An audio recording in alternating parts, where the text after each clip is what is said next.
Assalamualaikum teman-teman. Ini saya akan menjelaskan tentang umur, maqasid, dan niat. Yang pertama yaitu umur. Umur itu menurut bahasa berasal dari kata al-amru yang artinya keadaan, perbuatan, peristiwa, dan jadi bisa diambil kesimpulan bahwa al-umur itu sebagai perbuatan dari salah satu anggota. Sedangkan menurut istilah al-umur ini berarti perbuatan atau tindakan baik ucapan maupun tingkah laku yang dikenai dengan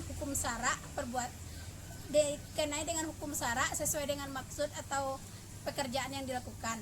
Sedangkan maqasid ini secara bahasa jamak dari maksad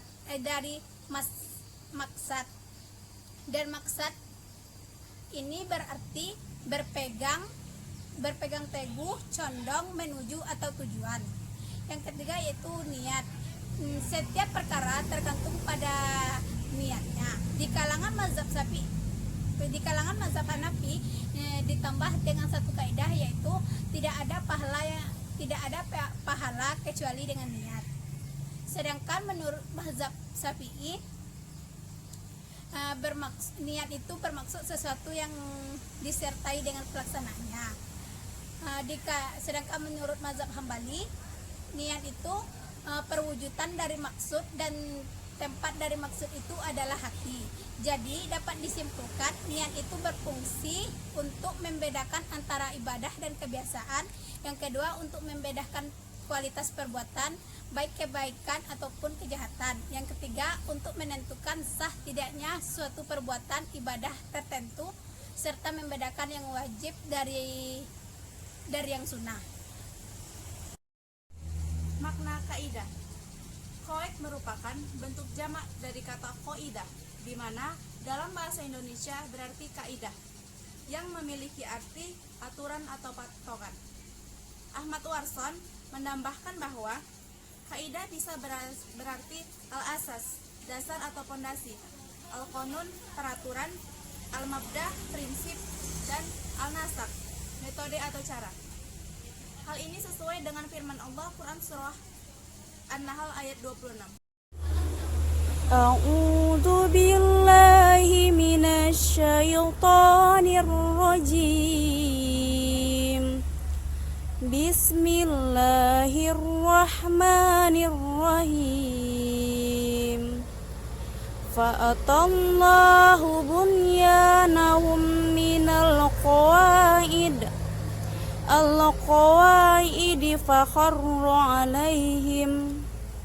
Dalam fikih muamalah, setiap akad yang diucapkan dengan kata-kata kinayah atau kiasan, maka keabsahannya dikembalikan kepada niat, yaitu apa yang dimaksud atau diniatkan oleh si pelaku tersebut. Dalam fikih muamalah, setiap akad yang diucapkan dengan kata-kata kinayah atau kiasan, maka keabsahannya dikembalikan kepada niat, yaitu apa yang dimaksud atau diniatkan oleh si pelaku tersebut. Interpretasinya, makna dan asal kaidah dalilnya.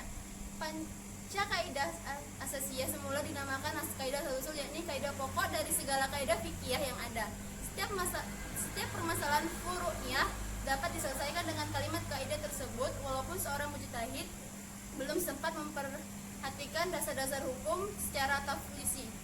Kaidah itu digali dari sumber-sumbernya, yaitu Al-Quran, As-Sunnah, dan maupun dalil-dalil istinbat lainnya. Adapun ayat atau hadis yang menjelaskan kaidah-kaidah adalah sebagai berikut. Pertama, dalil kaidah ini adalah hadis Nabi yang diriwayatkan oleh Imam Bukhari dalam Sahih Al-Bukhari dari Umar bin Khattab.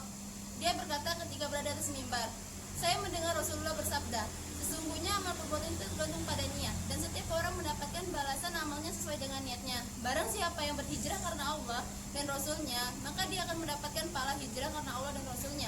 Barang siapa yang berhijrah karena harta yang diperolehnya dan wanita yang dinikahinya, maka dia akan mendapatkan sesuai dengan niatnya. Jadi maksud dari kaidah ini adalah bahwa hukum-hukum syariat Islam dalam semua urusan manusia dan muamalah didasarkan kepada maksud atau niat ketika melakukannya. Kedua, Al-Bainah ayat kelima. Bismillahirrahmanirrahim.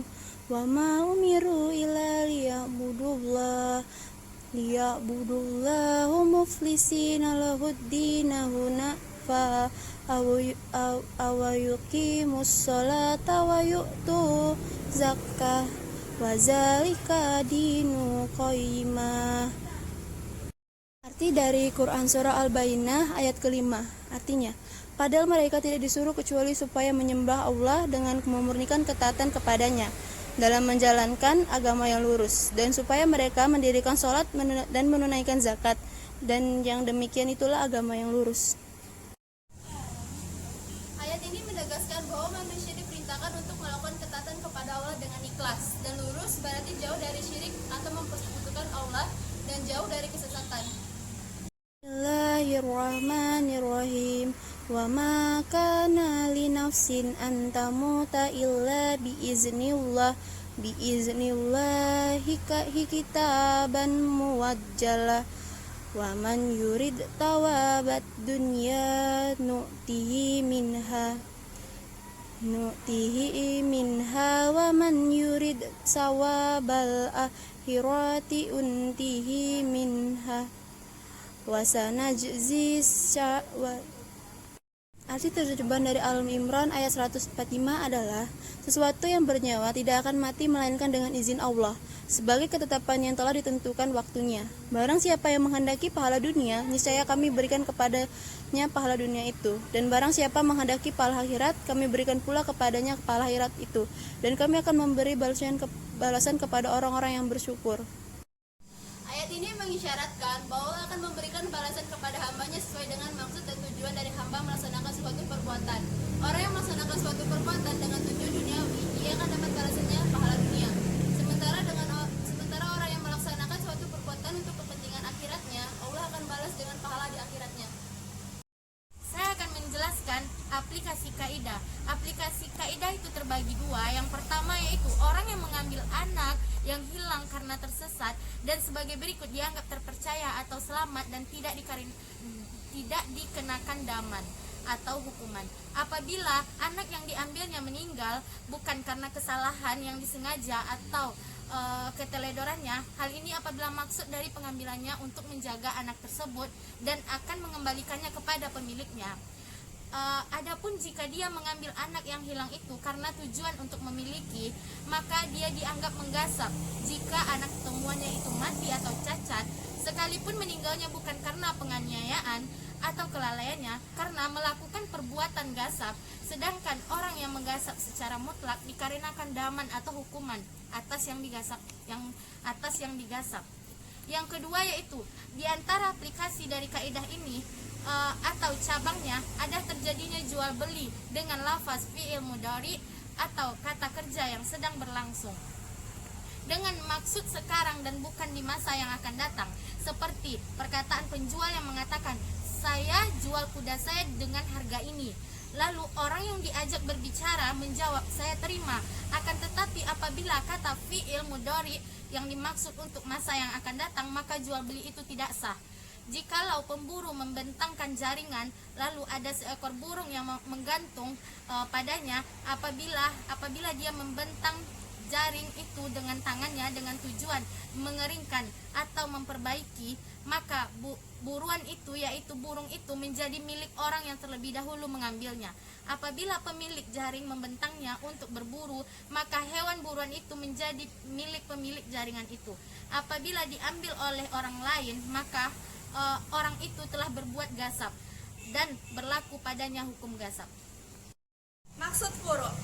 Maksud dari furu yaitu yang dijadikan pegangan dalam akad adalah maksud dan maknanya, bukan lafaz dan susunan redaksinya. Kaidah ini masih tercakup dalam kaidah sebelumnya. Karena akad termasuk dari perkara-perkara yang dilakukan oleh manusia. Oleh karena itu, dianggap termasuk bagian dari kaidah sebelumnya. Cabang kaidah serta contoh aplikasinya. Pemberian dengan syarat diganti atau dibayar termasuk akad bai atau jual beli. Contohnya, apabila seorang berkata, saya berikan kuda ini dengan harga 100 dinar. Kemudian pihak lain mengatakan, saya terima. Maka akad seperti ini dikatakan sebagai akad bai atau jual beli, walaupun sikatnya dengan lafaz hibah atau pemberian.